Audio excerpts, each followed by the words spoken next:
আল্লাহ সুবহানাহু ওয়া তাআলা নিজে এই দোয়াকে ইবাদত আখ্যায়িত করেছেন।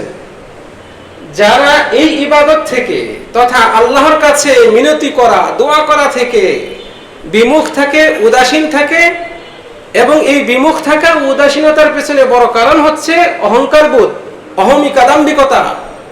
আমি সুস্থ, আমার টাকা পয়সার অভাব নেই, প্রতিপত্তি, শক্তি, ক্ষমতার অভাব নেই, আমি কেন হাত তুলবো, আমি তো বাহ্যিক কোনো অপরাধ করছি না।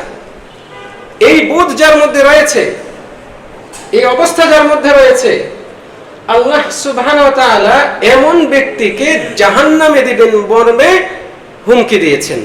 ইন্নাল্লাযীনা ইস্তাকবিরুনা আন ইবাদাতি, নিশ্চয়ই যারা আমার ইবাদত করতে অহংকার প্রকাশ করে, অহমিকা দেখায়, তারা অচিরেই জাহান্নামে প্রবেশ করবে। এখানে ইবাদত বলতে আল্লাহ সুবহানাহু ওয়া তাআলা দোয়াকে বুঝিয়েছেন। কারণ তার আগে আল্লাহ তাআলা বলছেন, তোমরা আমার কাছে দোয়া করো, আমাকে ডাকো, আমি তোমাদের ডাকে সাড়া দেব। আল্লাহু আকবার।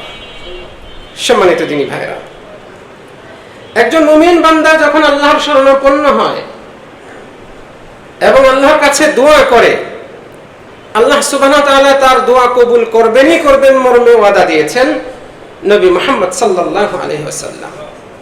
যদি তার দোয়া কবুল হওয়ার বিষয়ে প্রতিবন্ধক কিছু না থাকে, আর প্রতিবন্ধক হচ্ছে অন্যায়, হারাম, গুনাহের কিছু চাওয়া, দোয়া করা, অথবা আত্মীয়তার সম্পর্ক ছিন্ন করা, এই জাতীয় যদি কিছু বান্দা চায়, তাহলে বান্দার দোয়া কবুলের ব্যাপারে সেই বিষয়টি প্রতিবন্ধক হিসেবে চলে আসে, ফলে তার দোয়া কবুল হবে না। কাজে এই জাতীয় যদি দোয়া না হয়, বরং ভালো কিছু বান্দা চায়, তাহলে আল্লাহ সুবহানাহু ওয়া তাআলা সেই দোয়া কবুল করেন। ইমাম ইবনে বাজ রাহিমাহুল্লাহ তিনি বলছেন, কাজে একজন মানুষ তার উচিত হচ্ছে নিয়মিত বারবার আল্লাহর কাছে দোয়া করা এবং আল্লাহর কাছে দোয়া করে